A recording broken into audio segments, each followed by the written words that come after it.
Hey everyone, Brian from 3 Geeky Dads here.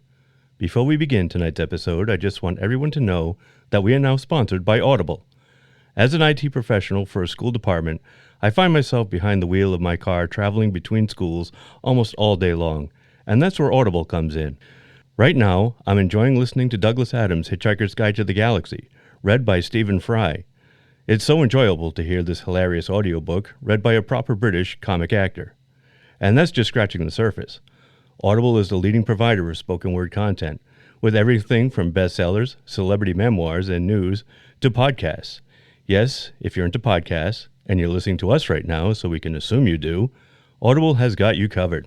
Just go to www.audibletrial.com/3GD to get your free 30-day trial today. That's www.audibletrial.com/3GD to get your free 30-day trial. You'll get 1 credit, 2 credits if you're already an Amazon Prime member. That's good for any premium selection titles you like, and they're yours to keep. You also get the Audible Plus catalog of podcasts, audiobooks, guided wellness, and Audible originals. Listen all you want, no credits needed. Again, that's www.audibletrial.com/3GD. $14.95 a month after your 30-day trial, cancel at any time. Audible. Stay informed, connected, and inspired. And now, on with the show. This is your 2-minute warning. This ship will self-destruct in exactly 2 minutes. Launch all escape pods as soon as they are filled! Hey, you're not permitted in there. It's restricted. You'll be deactivated at shore. Hey, I assume you tried to gain control of the escape pod in Dock 14. Yes, I tried to gain control. There's an escape pod in Dock 14? Hey, that's my escape pod! Who are you? I'm the bearded lady. What are you, one of the freaks? According to this, there's a single occupant escape pod called the Deus Ex Machina. Escape pod was jettisoned during the fighting. No life forms were aboard. She must have hidden the plans in the escape pod. Hey, look! There's a prize inside that box of ham dingers. An escape pod. Open the pod bay doors, Hal. I'm sorry, Dave. I'm afraid I can't do that. All right. Hello, everyone, and welcome to this special escape pod brought to you by 3 Geeky Dads. And you are going to be listening to myself and my good friend of the 3 Geeky Dads, sometimes guest, faithful I like listener. to think more acquaintance. Tito.2. We've called you many things before. Dean. Hello. Dean, it's been a while. Yeah. I'm glad we get to do this again. And I'm very excited because we're talking 2 movies that deal with a personal favorite subject of mine, werewolves. Yeah. So, first of all, Dean, I got to ask, because we have talked about this before, but where do you stand with werewolves in general? You and I have had the debate. You're I'm more a vampire guy. right, you're the vampire guy, I'm the werewolf guy. I enjoy a good werewolf movie, but I can't say I seek them out like you do. Like there is, I mean, I definitely love The Howling, and there are plenty of werewolf movies that I do love. You know, The Wolfman, and Abbott Costello Meet Frankenstein is one of my favorite werewolf movies. Excellent Wolfman performance. Oh in yeah, that, no, too. he's fantastic. Yeah, and so, but werewolves have never been my favorite. Vampires, we've talked about, in many a podcast about vampires. And so I leave the werewolves to you, but I'm not saying I don't love a good werewolf movie. Well, They're that's just what not I'm my here favorites. for. Well, I'm glad because we got to we had seen them before, but we had recommended to rewatch the 2 movies we're going to be talking about tonight. Yeah, we each have a head. favorite in this because I've wanted to talk about. We're doing The Company of Wolves, which is one of my favorite movies of all time. Right, and we are talking.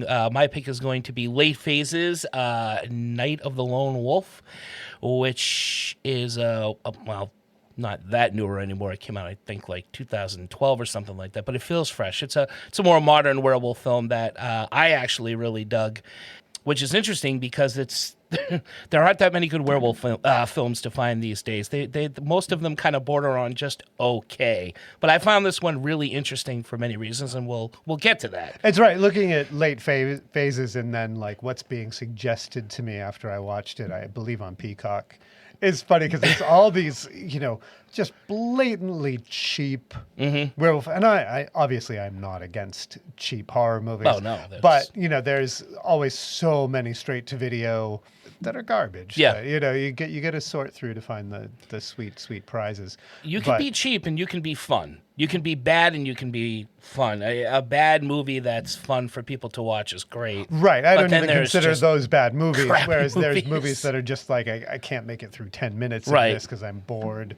And, obviously, well, that was my glasses. Those are your glasses. Yeah, that was that big thud. Was that's Dean getting his glasses ready because he's super smart. I'm like the Thelma. I'm making a Scooby-Doo joke. All right. So let's start with yours, because yours obviously came first. And I feel we can talk about yours a little more because mine is actually sort of a whodunit plot, and I don't want to give too much of it away. Speaking of Scooby-Doo. So the Company of Wolves, bring us in. Okay, Company of Wolves, one of my favorites, directed by Neil Jordan. Neil Jordan, who made a lot of great movies. His first movie that kind of really put him on the map was Crying Game came before Interview with a Vampire. Right. And both were big hits. Crying Game, Academy Award-winning movie. Interview with the Vampire, everybody knows. Earlier on in his career, he did a movie called Mona Lisa with Bob Hoskins, which, if you haven't seen, is absolutely fantastic. It's an English kind of mob movie and relationship movie. All of his movies kind of touch on relationships at the same time. And his first movie was a movie called Angel, which also starred Stephen Ray, who was in many, many of his movies, like The Crying Game. And Interview with a Vampire. Was he in it? I think he was. I forget. He's not one of the main guys, but he's in there. He was in something else recently, and I can't remember what it was.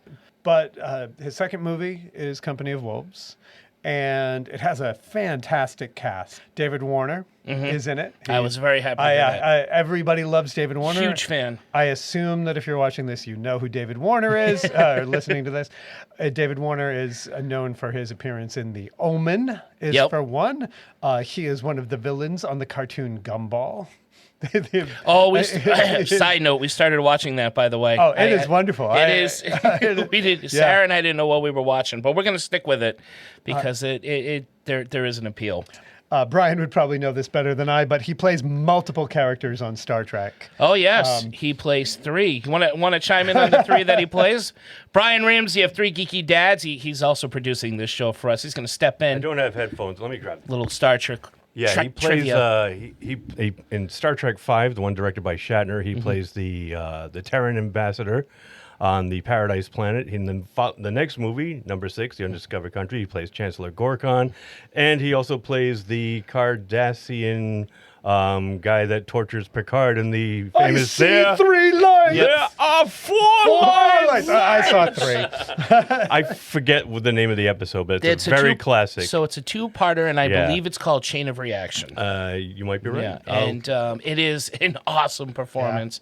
Yeah. Easily one of the best 2-part Star Trek Next Generation. Actually, just a great Star Trek story in general. Yep, it gives Patrick Stewart a real chance to stretch his acting chops. It does. In a Star Trek show. And he plays evil in Time Bandits. He does, right? yeah. Yeah, and he played Jack the Ripper in Time After Time. Oh, yes, such a good movie. Yeah, it's a great movie. We got to talk about that no one stranger to genre films he is, that's for sure. Ra's al Ghul. He was the voice of Ra's al Ghul in Batman the Animated Series. It's true. And, of course, the non-Baxter Stockman scientist guy in Teenage Mutant Ninja Turtles 2, The Secret of the Ooze. Was he really? Yeah, I can't remember. Yeah, David Warner. This is now the David Warner Appreciation Society. Podcast. Exactly. Well, he did pass away not too long ago. So first of all, rest in missed. peace.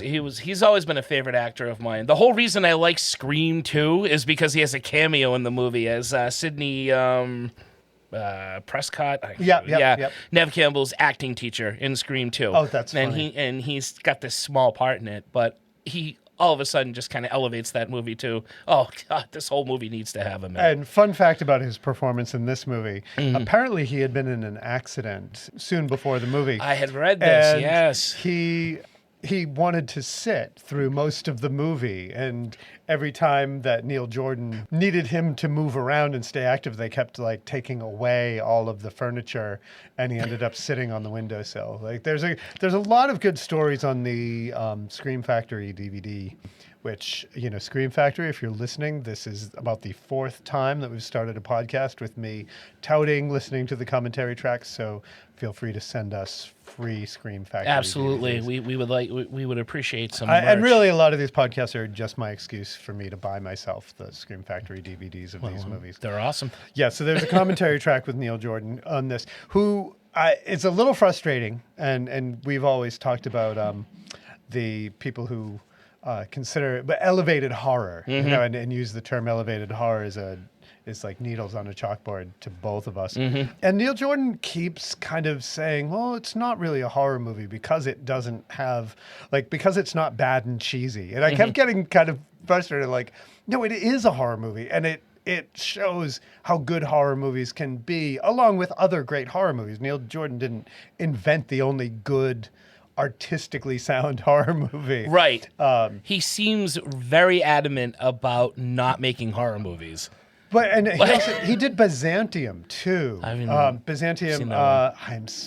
Gemma Atherton, who played Gretel in Hansel and Gretel Witch Hunters. Oh, that I have. Okay, yeah. All right. She's a vampire, and her daughter is Saoirse Ronan.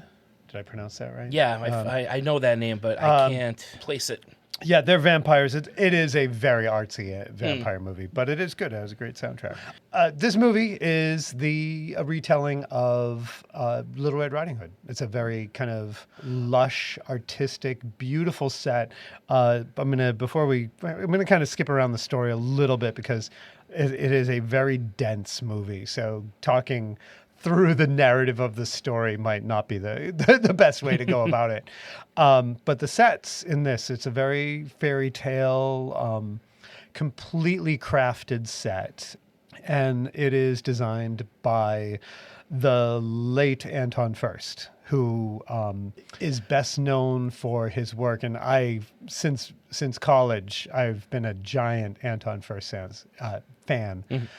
He did the Batman movies. He did the Tim Burton Batman movies, and his stuff is gorgeous. Like, yes, very. Absolutely. This movie, Neil Jordan talks about a lot of his German expressionist and silent film influences in this, and Anton Furst is the guy to go to for that.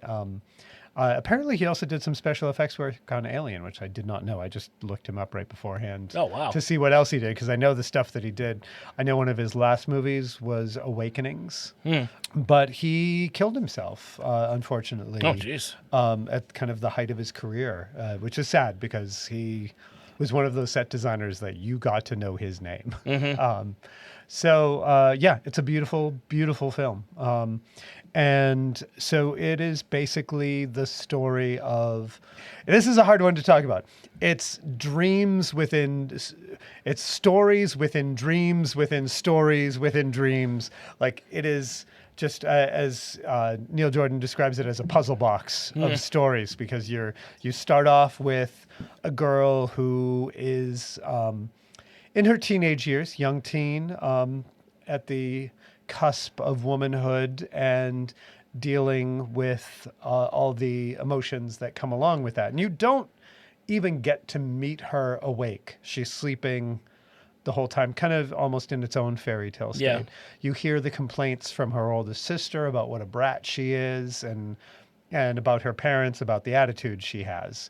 But you don't really get to meet her outside of seeing that her room is filled with childhood toys, and she's also got lipstick on. You get the idea that she is a younger girl who's kind of transitioning into womanhood. Yep. And that is really what the movie is about.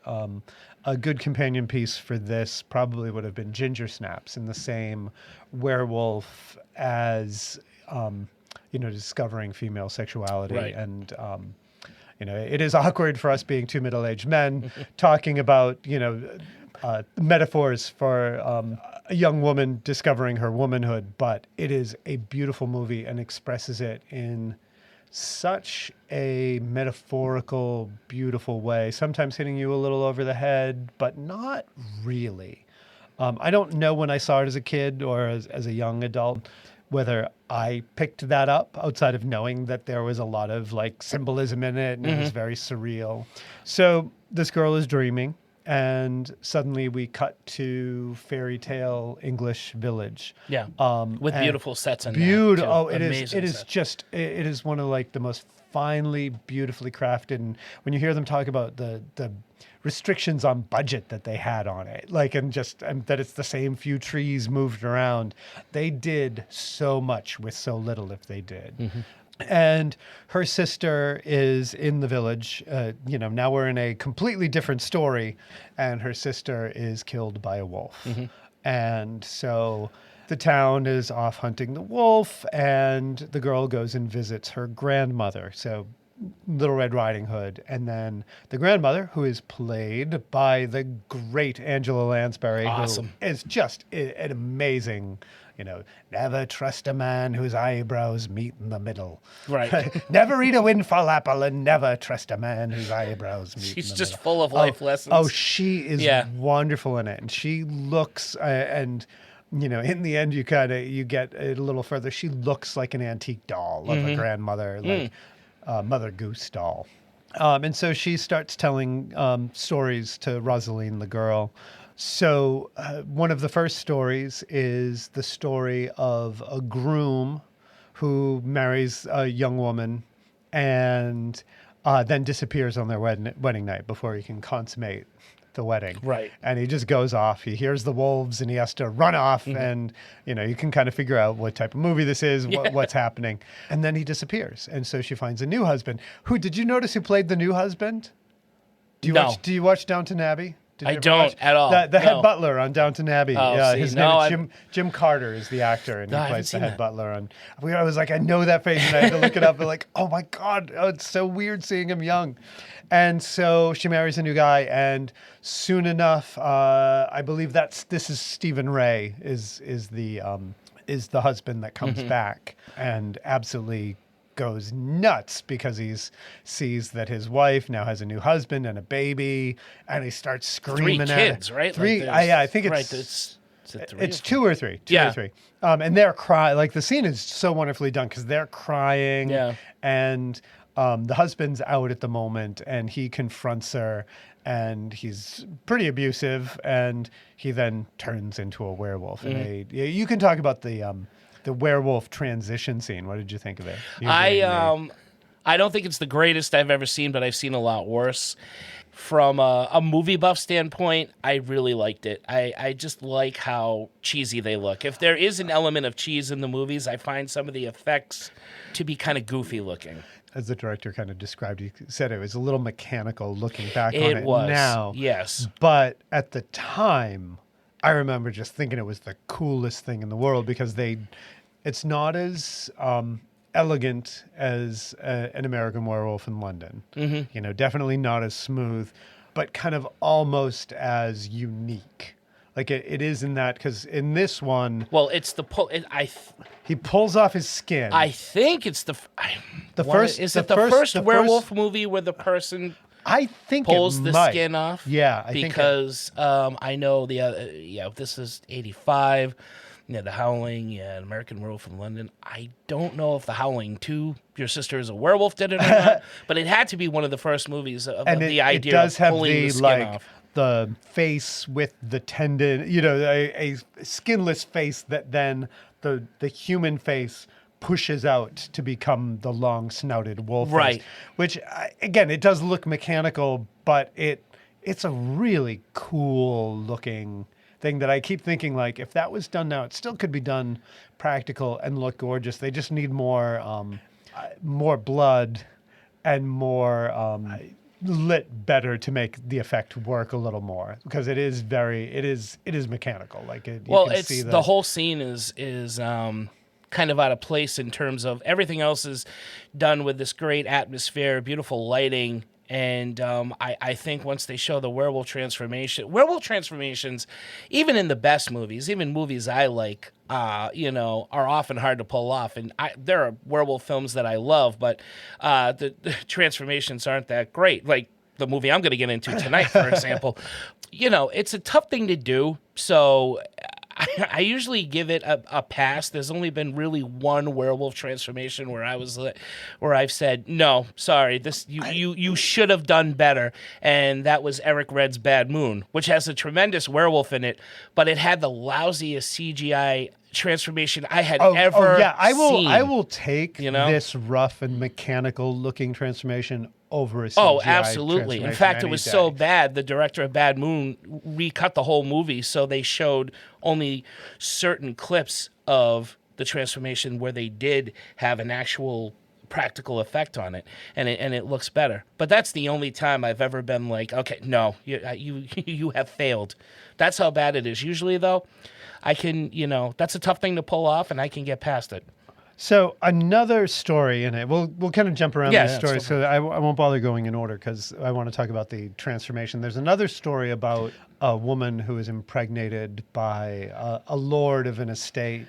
You get the sense that she's a servant woman, and her suitor is remarrying or marrying someone else. This is the big... it's a big, elegant... what's the word? Aristocratic looking, right out of Curse of the Werewolf kind of design. Yeah, with the marquee and everything. Yeah, with all the big wigs and, the French Revolution costuming. And again, kind of, they do it in like one tent. Like it's a very simplified... setting, but made elegant with all the costumes. And so it's a bunch of aristocrats having this big, lavish celebration. And then the wronged woman comes in and casts a curse on all of them. And they all turn into werewolves. Yeah. And that transition, I really like. It's so weird and so fun. And they shoot a lot of it through a broken mirror, and seeing some of the transformations. Again, there's not, there's some like old women pulling off their bodices, showing the fur underneath. Yeah. And like they do kind of almost the old fashioned, like shooting your face normal, then shooting half done, then shooting full done. And then they put a bunch of wolves and wolf-like dogs in costumes and let them rip themselves out of their costumes. And it is a really cool stylistic shot. Now, we're talking a little bit about the story, but overall, this is a very stylistic movie. Yeah. What did you think it was pretentious? This, it's funny because we threw that word around a lot when we were talking about Donnie Darko. Yeah, and I had the same issues with Company of Wolves as I did with Donnie Darko, as in there felt like there were a number of stories going on, even more so in this one than in Donnie Darko. Again, which this is kind of this is more in your face, different stories, which I'll get to in a second. Let me reprise that I did like that movie. It was just for whatever reason there were just parts of it that seemed to take that movie into another direction. Or just how I was feeling about the movie. I'm not going to go through the whole thing. Listen to the Three Geeky Dads Donnie Darko episode if you want to hear the whole thing. But this movie, I kind of had the same thing. Whereas I was in love with the Red Riding Hood story. I was in love with the characters in it. The other scenes... That's the overarching story. Yeah, the overarching story I would have just been fine with. The scene you're talking about now, I love, but I love it in and of itself. I kind of wish it was in a different movie. And I feel it takes the movie, it's a different tone than the rest of the film. It's comedy to me, and comedy in a good way. I think it's well done, but there's an amount of comedy in it. And everything you described, the old ladies ripping their chairs, the way the dogs look, the dogs in costumes. If this had been a different film, well, I don't even know. I maybe would have dug the film just on that kind of style in and of itself. I would have been more to. But this kind of is placed in there like, let's see. It almost looks like a test. Like, let's see if we can do a multiple werewolf transformation. Let's just. It just seems like it was thrown in there. So the stories are based on books and stories. I mean, the main story is The Company of Wolves by Angela Carter. And I am not 100% sure. I did mean to read the actual book before, but I think they work in other stories of hers into it. So it does become a portmanteau of different stories.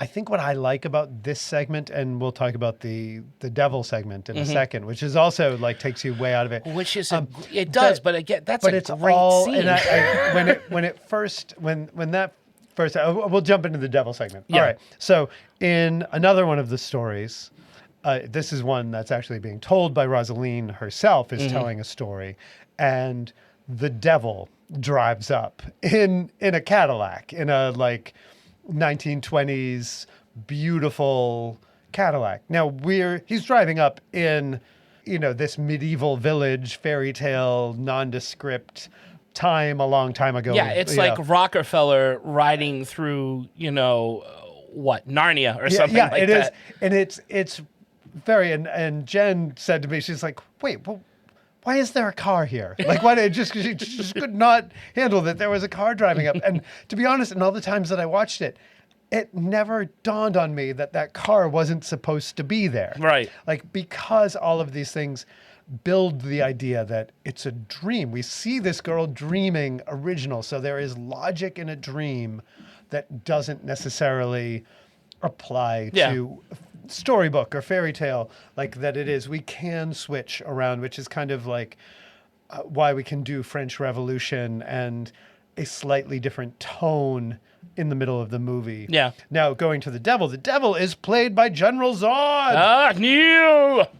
I love Terrence Stamp.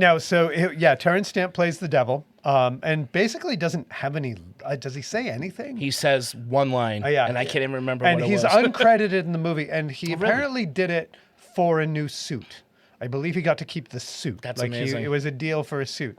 Do you know who they originally wanted for that part? Please tell me it was Michael Caine and it was for a summer house. No, it was Andy Warhol. Oh, jeez. Andy Warhol, yes. So if that would have been cool. If our friends the Montanis are watching, they would have loved this to have Andy Warhol. I hope they're watching or listening or watching. Yes, we got to do it. We got to get a video going. No, we don't, because then I'd have to comb my hair. They wanted Andy Warhol to do it, but Andy Warhol had just been attacked. He said he'd do it and didn't want to go on the plane overseas, and said he'd do it if they filmed it in New York, and they couldn't make that work.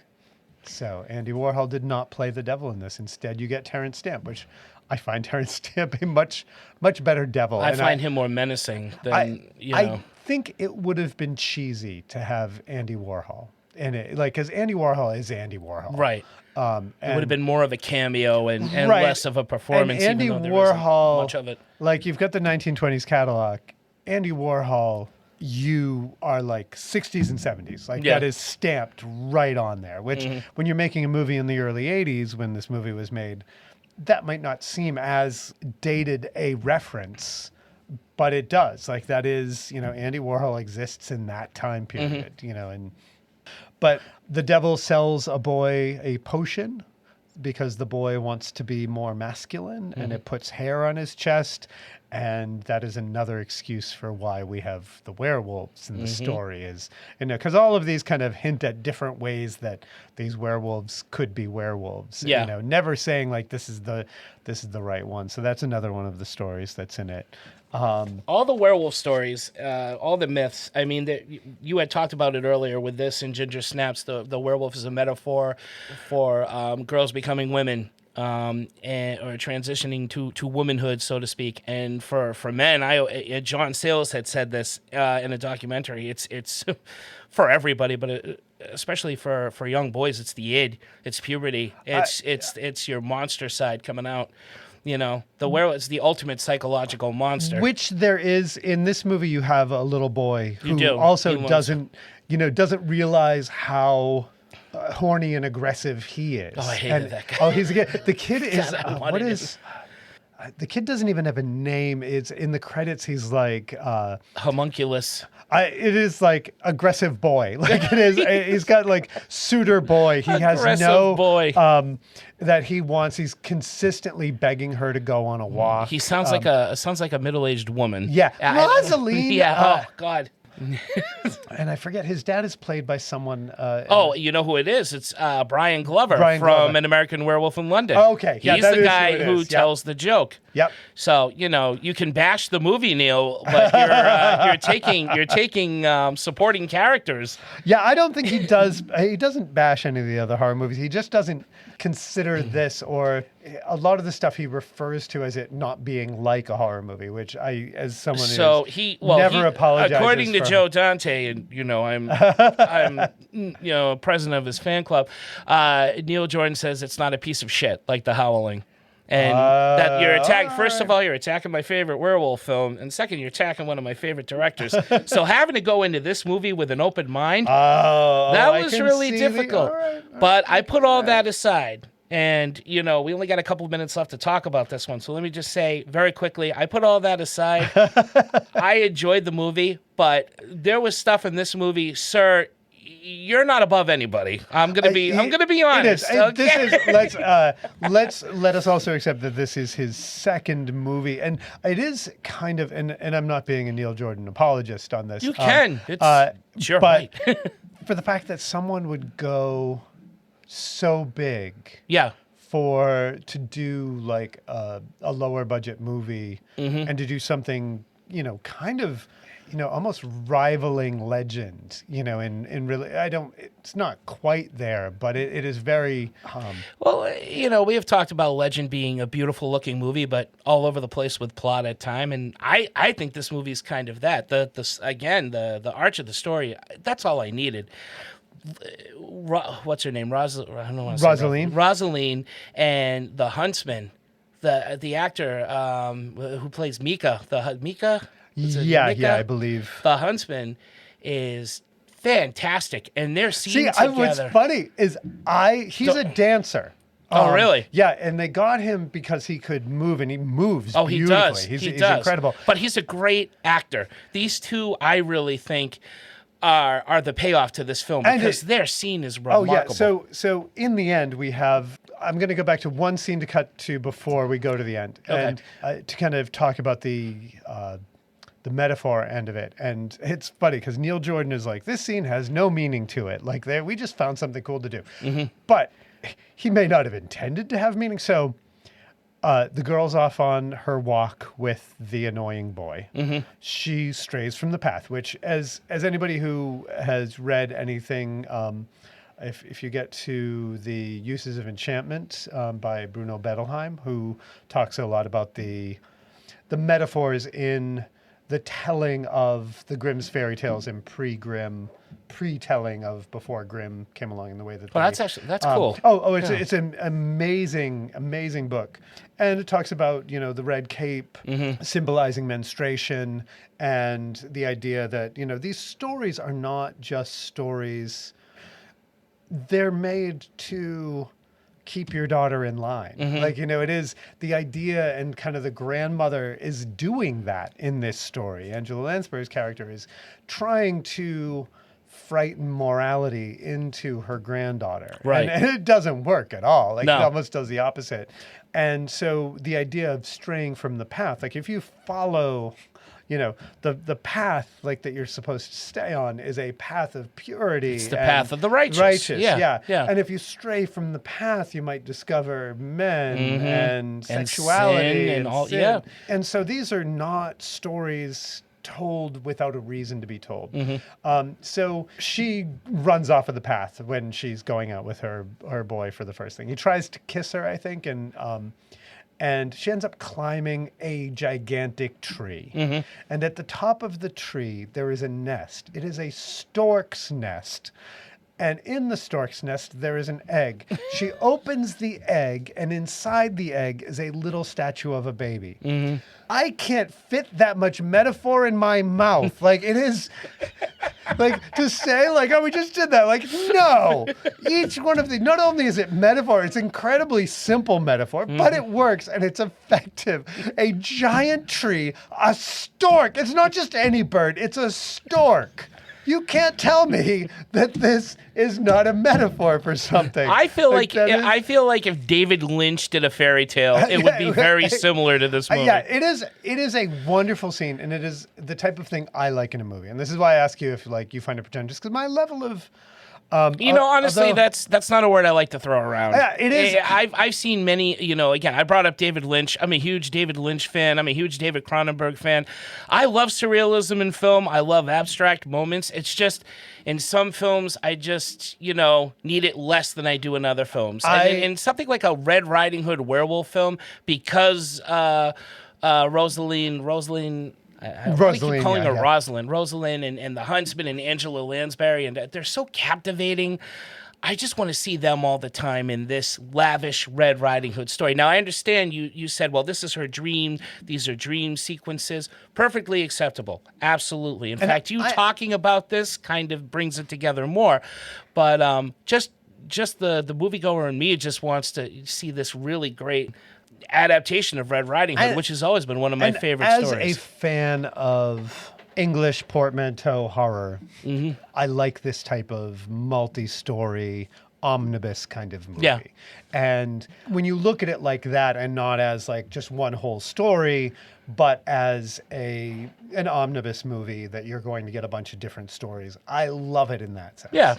You kind of get the anthology feeling in it. You're a fan of the anthology film, as am I, so I can see that. And so to wrap this one up, so in the end, we get another story where she talks about a wolf that comes to the village and gets taken in, and then becomes a girl, and kind of then retreats back to the well that's in the village again. So you get the idea that she sees the wolf in herself. Yeah.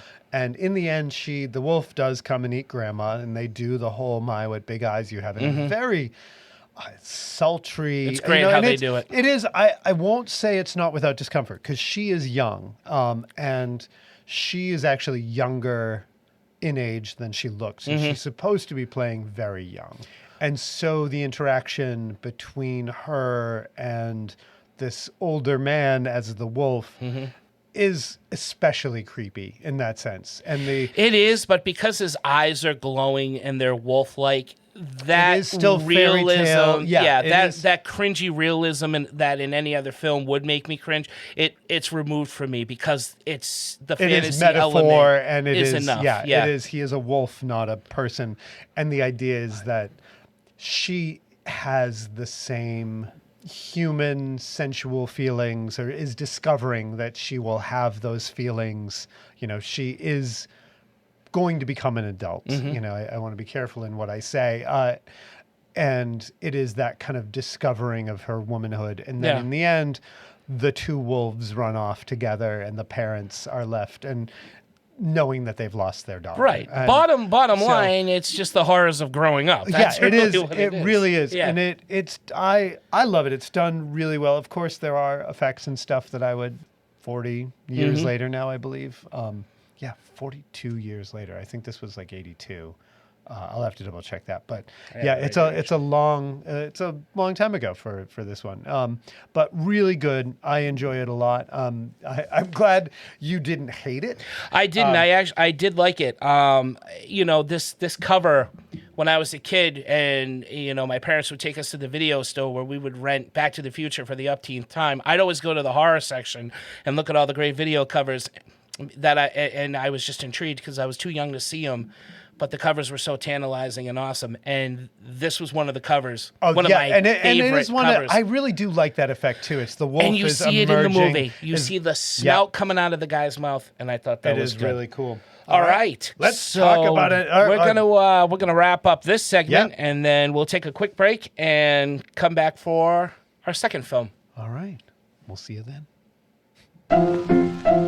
Let's all go to the lobby. Let's all go to the lobby. Let's all go to the lobby to get ourselves a treat. Delicious things to eat. The popcorn can't be beat. The sparkling drinks are just dandy. The chocolate bars and the candy. So let's all go to the lobby to get ourselves a treat. Let's all go to the lobby to get ourselves a treat. Okay, awesome. Welcome back. So, coming from a movie with a lot of symbolism and metaphor, as we did with Company of Werewolves, we're now attacking a more straightforward, good old-fashioned werewolf movie about. It's basically the closest thing I think you're ever going to get to Clint Eastwood fighting a werewolf. You've got the grizzled old veteran. Using all his knowledge to fight off a werewolf that is stalking the assisted living residence where he just moved in. And the kick of it is the guy's blind. So the movie, let me get all the facts down here very quickly because I want to do this just right. Lance Guest plays this while you're looking at it. Yeah, Lance you can talk about the cast. Lance from the Guest, last Starfighter. Looks like he's seen better days. Oh, honestly. yeah, I didn't recognize him at first. Neither did Sarah. Sarah was watching this with me. I'm like, Sarah, you know who that is, right? Well, like, no. he's still a good-looking guy, but he had such a mop of curly hair when he was younger. Yeah. And now he's got typical male pattern baldness and shaved pretty tight to the side. He looks very tired, but I also think he was frumped up a bit for this movie, too. Yeah. Because I'm looking at him here, and he looks fine. So directed, I want to get this right, by Adrian Garcia Bogliano, and starring Nick D'Amici as Ambrose, who is the blind vet, who I think gives an excellent performance in this movie. I don't think the movie would be good without this performance. That's how strong I think it is. You also have Tom Noonan, Ethan Embry. I love Tom Noonan. I love Tom Noonan, too. So I was looking at Tom Noonan's IMDb right before I watched it because I saw Tom Noonan in the credit, and I was like, I love Tom Noonan. Mm-hmm. And scary. Him as a monster came up, the Frankenstein. He was the Frankenstein monster in Monster Squad. In Monster Squad, okay. Yeah, I'm like which him. one was he? Because he is fantastically scary on the TV show Scary Damages. Mm-hmm. Did you ever see that with Glenn Close? And yes, I have. And I've also, he's been a villain in so many, the X-Files. Red Dragon? Red Dragon, he's the original Buffalo. No, the Red Dragon, the killer. What is his name? He's the killer in Red Dragon. He's the Not Buffalo Bill, though. No, Buffalo Bill is Silence of the Lambs. Wasn't Red Dragon? Oh, this is before, right? Okay. Red Dragon is the original. Red Dragon is Manhunter. Manhunter. Oh, okay. Okay. Yeah. So that's with Brian Cox as Hannibal Lecter and everything. If you've ever seen The Pledge with Jack Nicholson, he's a bad guy in that. If you've ever, he's been in a ton of stuff. He's popped up so everywhere. lanky, and he's got such like a slow calmness to him and everything he does. It's extremely creepy. Yeah, he's wonderful, and he's sort of a red herring in this story too. In fact, I should have even said that. Now I don't want to I can't go too into the story because. Again, this is a whodunit. See, let me give the basic premise. Let me read the basic premise because I don't want to really miss out on anything here. You know what, the hell with it. I'll just go with it. I can help you along. Ethan Embry plays Ambrose's son, and he's moving his dad, Ambrose, into this assisted living retirement village. It's kind of off the beaten path. It's a beautiful place, and but it's behind it are all woods. And what's really funny is this place is known to have just an unearthly amount of animal attacks. And the police aren't doing anything about it because in their minds, they're old people, they're gonna die anyway. It's a lousy police force. So let me stop you right there. As you may know, or anybody who listens to us may know, that one thing I don't like in a horror movie, and is my taboo. Yes, I warned you about this. I did get warned ahead of time. I just didn't realize how pervasive dogs dying in this movie. Ambrose has a seeing eye dog in the Shepherd, beginning, a German Shepherd named Shadow, and you think it's going to be the two of them. And sadly, his first night there, Ambrose's neighbor, a very sweet old lady, is killed by a werewolf that breaks into her home, and then he hears it through the wall. So he starts banging on the wall. The werewolf then doesn't crash through the wall, just leaves, goes around, and just breaks through the other door. It's a very methodical werewolf, and unfortunately kills Shadow the dog. Or rather, maims it beyond repair. Right, which is beyond repair. I think the hardest thing is seeing his reaction to his dog being killed. But it's beautifully filmed. I'm not into that stuff either. But to be honest, I think you need this scene in this movie because it only adds to Ambrose's character. I mean, you have to feel for this guy because this guy is a curmudgeon. He's not very likable. He's mean to a lot of people. He doesn't have a great relationship with his son. He needs something for the audience to say, I need to root for this guy. Because a lot of the things with these werewolf films, especially now, it's very hard to root for the people because most of the people are in modern horror films are unlikable. And you're in the end, you don't care if they die. You're just waiting for the end of the movie for the monster to either kill them, or you're just waiting for the monster to die so you can go to the next movie. And I think this scene humanizes Ambrose as a character more and makes you root for him and stay rooting for him to a point where, because there aren't a lot of werewolf moments in this movie, but I think you're so drawn to this guy's performance, it moves the movie along. So when he is battling the werewolves, you are paying attention to him. You are still in his corner. I will say that I probably should not have fast-forwarded through the dog dying because I did not find the same connection with him that you did. And that's overall, I mean, we can keep talking about the plot of the movie a little bit, but overall my only real problem with this movie is I did not find him engaging or likable enough. Oh, wow. He plays very gruff, and you're right. There is not much. He has one little cute interaction with one of his neighbors that he flirts, and that is like they need so much more of that. Unfortunately, she dies right off. Right.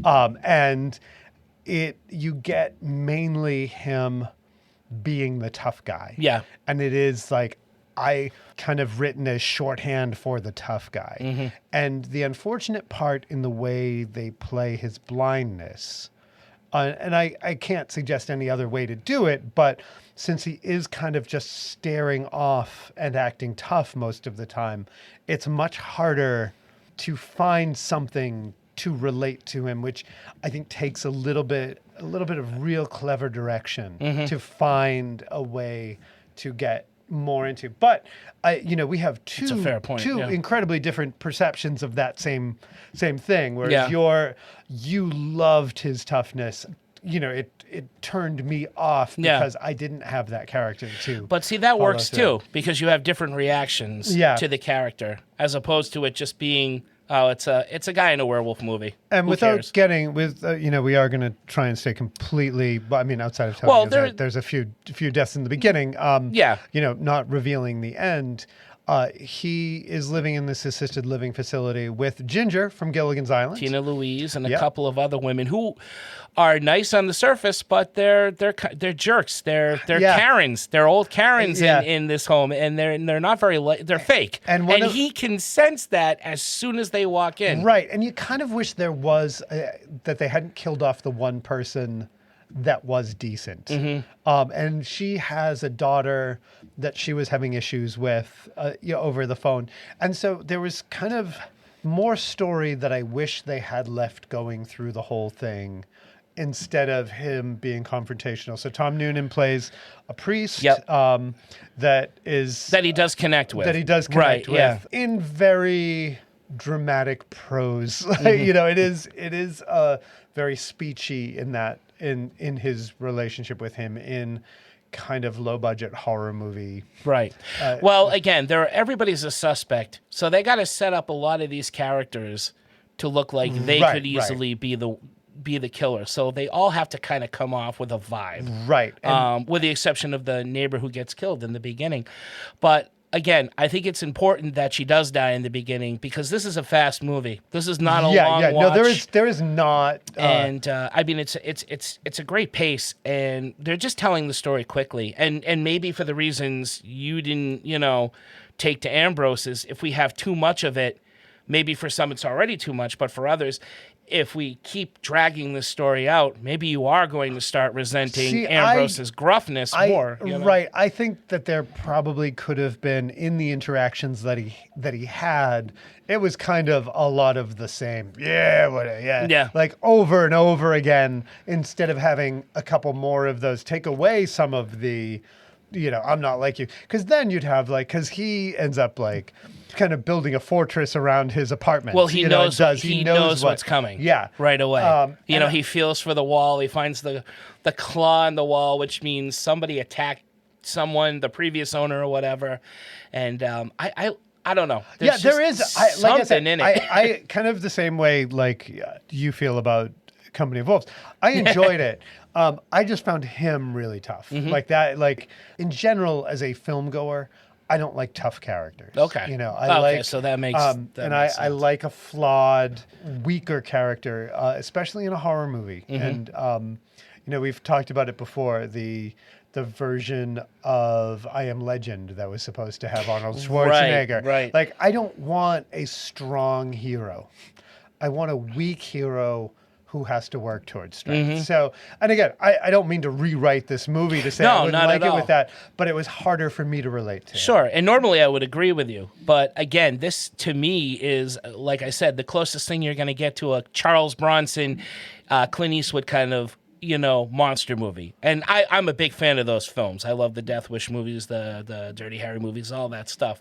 So you take that kind of character and you put a werewolf against it. It's not something you normally see. It's not a character I do normally, I'm with you. For me, when it comes to horror, I like the women fighting the monsters. I've always been that way. Slasher films, I don't need a guy facing off against the slasher. I love the whole or if you do have the guy, show the weakness of the guy. Right. Show them. I think he kind of does though toward the end. Maybe it's too little, too late, but he does. I can't give it away, but he does make a phone call to his son. Yeah, no, there is, which I think is really good. And what really helps this movie, those moments are fantastic.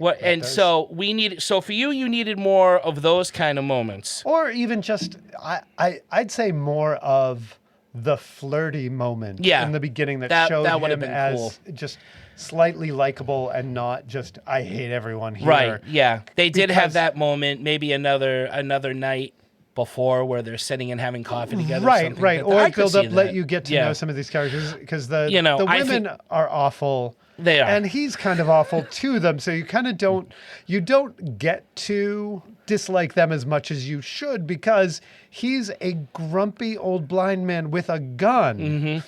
And so you kind of well, they might be a little right. And one of the women has a husband and an iron lung, which is the other one has an eye patch. Too. Right. It's this is not a nice place to live. Yeah, but he's honest. There's an honesty to him, and the women I don't like because they're all fake. They don't really care. They got their cakes and they got their events and they got their church bus, but And there's the driver of the church bus is another one of the characters, right? Kind of a caretaker of the place. Right. Did you notice who owned in every great werewolf film, there's got to be a moment where a guy picks up silver bullets from a gun shop owner. This was sorely lacking in American Werewolf in London.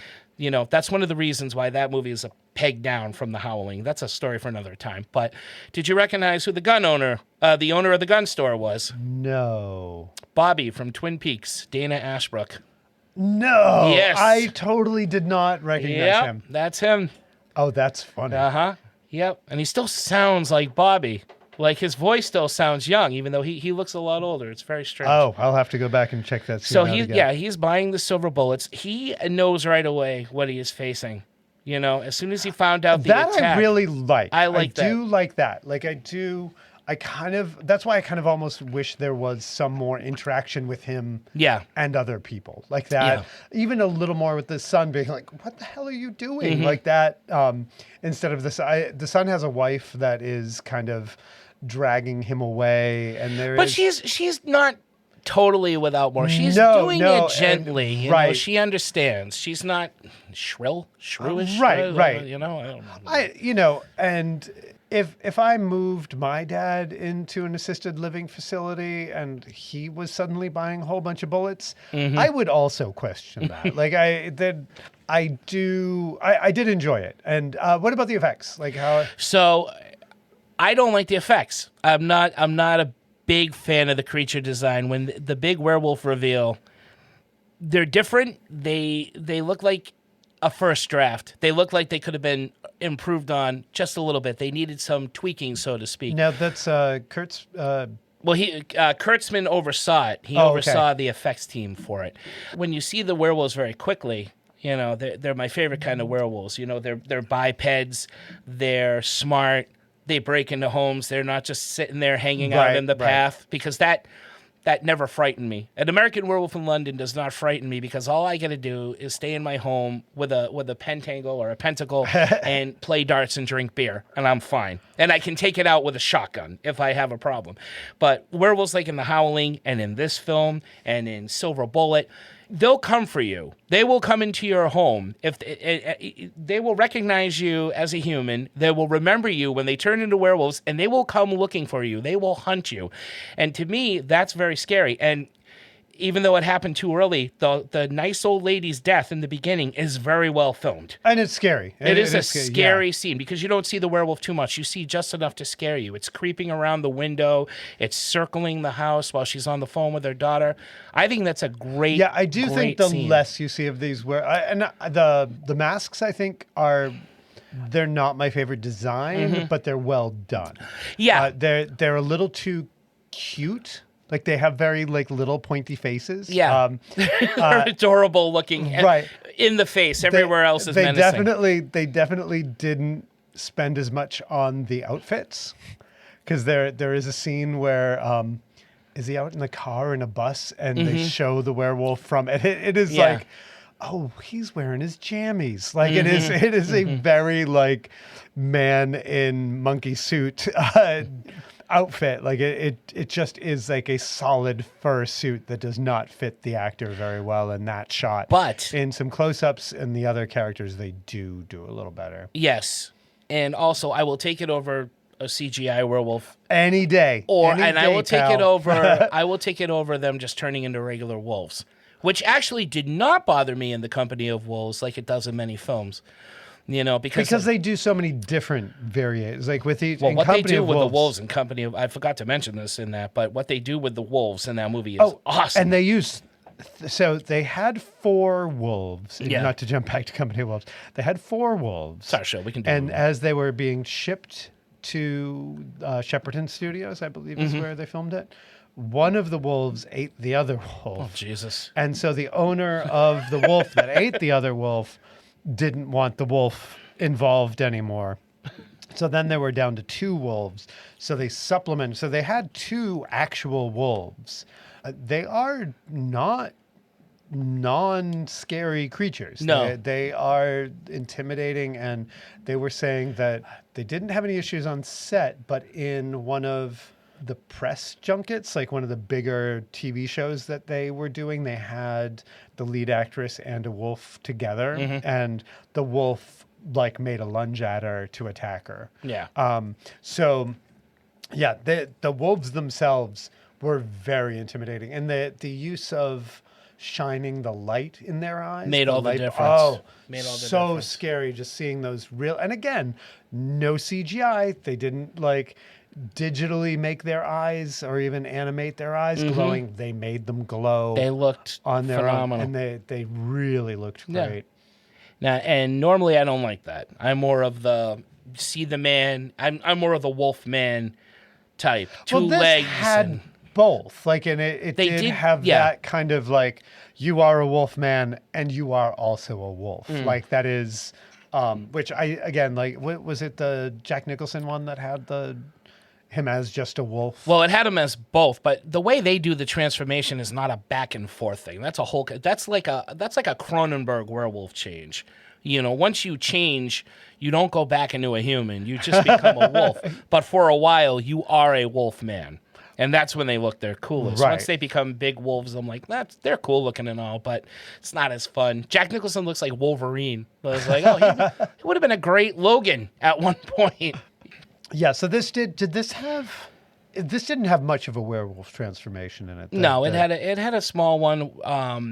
Oh yeah, it had a couple. I can't give it away. All right, I will again. just say two characters. That is one of the rougher moments in this. Is there is a werewolf transition, and there's another character that literally is just standing there until he makes the full transition and then runs out of the place. But literally is kind of like, are you just going to stand? Like, they give you no direction at all. Drives me nuts. Oh, it is tough. You see it in every movie. I think you even see it at one point in Company of Wolves, although the woman's got 3 kids, so it's going to be hard to wrangle all 3 kids when they change. So I'll give that one a pass. They're also... Even Dee Wallace is like standing there watching Eddie Quist change in The Howling, but she's backed against the wall. People don't realize there's it a difference between being stunned and showing that the person is just overwhelmed by what's going on. Right. And just standing there like, all right, this is a cool effect shot. Like, let's get that. Are you almost done?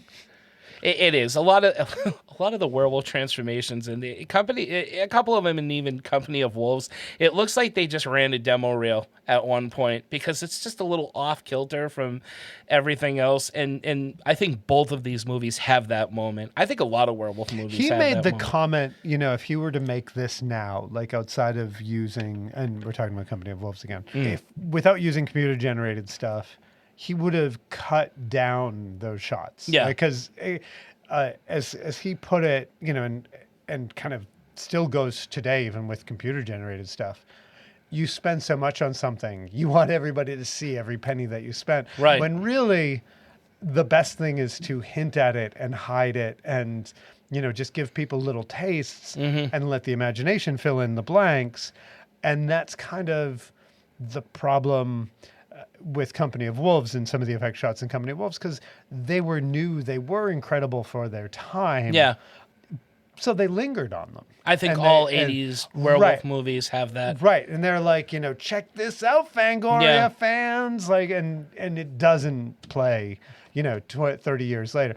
But then again, you get computer effects from 10 years ago that play way worse than any digital stuff.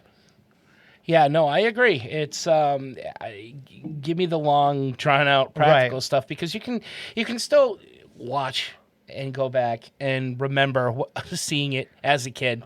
Like in American Werewolf in London, my buddy Jason and I, we watch that movie all the time, and we think it's a great transformation. Oh yeah, it's to many it's the best. To me, it's one of the best. I think it's it's incredible. But we're looking at it now, and we've seen so many documentaries on it. We kind of know how everything's done.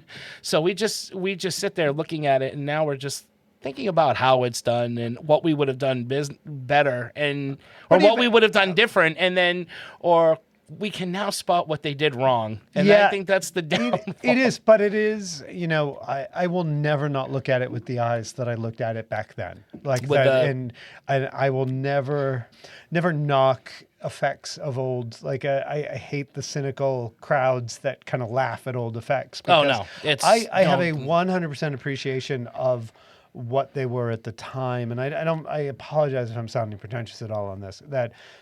Because at the time, I remember reading in magazines before I ever saw an American Werewolf in London and the effect of the stretched hand. And even though at the time I was still thrilled about how they did it and had all the magazines, and that was one of the things I loved about it. But it was better when you didn't know. Right. So I can go back and I can still love an American Werewolf in London's transformation or the Howling transformations. And I do. When I go back, I wouldn't have them any other way.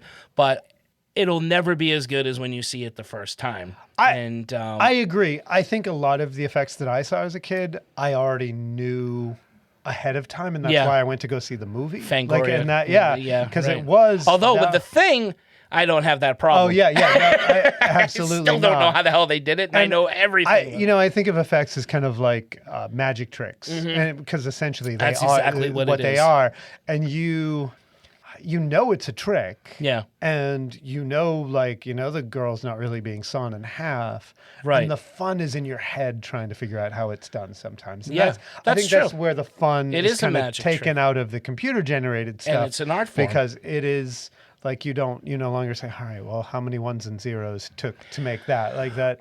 Listen, Rob Zombie said it once, and I agree with him. The new Godzilla movies are great. They look great, but I prefer a guy in a suit. Right, because he's actually there. Literally, I was going to bring that one up because we saw the Godzilla versus Kong, the new one. That's right, you were going to see it. This week, and I really enjoyed it for what it was. Mm-hmm. But after watching 36 Godzilla movies, or 32 when he's in a suit, I really do enjoy the man in the suit better in a lot of ways. I mean, I'm not saying, some of the early Godzilla movies have better effects, but in a lot, especially the transitioning ones when they're just kind of starting to use a little bit of newer effects, like some of those, the man in a suit and like real live explosions were much more entertaining than Godzilla, the new Godzilla. Yeah. I'm not saying like for like a giant computer animated movie, it was a lot of fun. Oh, same with like, Kong, Skull Island, I think is great. I thought the effects were great in that. And I really liked the effects in the first Godzilla King Kong movie. But, nothing's gonna beat that just knowing of all the work that went into the original King Kong or went into the original Godzilla and how they had to make everything or how they have to make these werewolf transformations. Yeah, I was about to say, and even back to what we're talking about, the werewolves in these, I do really like seeing and how they kind of evolved into what we have today. Because even now, even when you have the computer done stuff, they're still referencing back. Well, to practical practical effects are coming back in a big way. Yeah. Because, a lot of the directors who are making movies who grew up on 80s movies they're bringing them back. Yeah. And sometimes realizing that sometimes the balance of the two can be, the effects in Company of Wolves are brilliant. But today, if you just cleaned up some of it and, did the pacing and, I mean, they were even talking about some of the slow motion stuff in this. You think of back then, you really, in being a filmmaker 30 years ago, doing slow motions and stuff and backwards stuff that we had to turn the camera upside down because we had to run it backwards. Like, you actually had to do stuff physically to get the effect later on. You couldn't just run it backwards like it was on videotape. Yeah. So I enjoyed both of our movies. I did too. Enjoyed yours. Yes, I enjoyed yours. We're on the same page. I definitely recommend both of them. I would give both of these movies a watch. Absolutely. I would, and both, two very different movies, and I would love to know what everybody thinks. That's right. You can drop a comment to us or get in touch with us through our 3 Geeky Dads info, which if Brian would come over here and run his thing. 3 awesome. I think he's Geeky here. Dads. Probably do is turn on my mic. I'm also going to point out while Brian's getting ready, he's wearing a Plague of Zombies. Indeed he is. Yeah. It's my second one. I didn't like the first one. This is not my Fright Rags one, which was kind of monochrome. It was just green. Red, wasn't it? Red. No, it was just green. Oh. There was no they had the same picture, but the woman wasn't colored in at all. It was just hard to discern what the image was. See, I found this one. I liked it a lot better. I have the Vampire Circus of that. I love Vampire Circus. So anyway, now that I'm all set, first of all, thank you everybody out there for listening to Marc and Dean as they talk another spooky double feature. And you can find them along with all of our other episodes at www.3gdpodcast.com. You can also find on the website a spot where you can easily subscribe to us. If you haven't already subscribed, what are you waiting for? Smash one of those shiny buttons to the podcast platform of your choice, and you will be sure to never miss an upcoming episode. Also, our email link is there if you would like to send Marc or Dean a message about how much you like their content. It would be greatly appreciated. They would love to hear from you. Also, what we would really appreciate is at the website or wherever you can rate or review podcasts, please consider giving our show a 5-star rating and a review. It not only helps to feed Marc and Dean's egos, but it goes a long way to help push our little show further forward from the podcasting pack. And most importantly, it makes it easier for others to find our content while they're searching. And our social media links are there. We can be found on Facebook, Twitter, Instagram, and the audio portion of our podcast can be found on YouTube every week as well. And all the links are there at the website. So with that, thank you out there, everybody, for listening. And back to you, Mark and Dean. Thank you, Brian. Thanks, Dean, Brian. A pleasure to talk werewolves with you. Yeah, it is. It is wonderful. I look forward to the next episode we do. We'll Hopefully, have to we can figure out what we'll do it quicker next I can't time. wait, man. All right. So until then, this is Mark, and I'm Dean, and we're saying good night out there. Good night, whatever you are.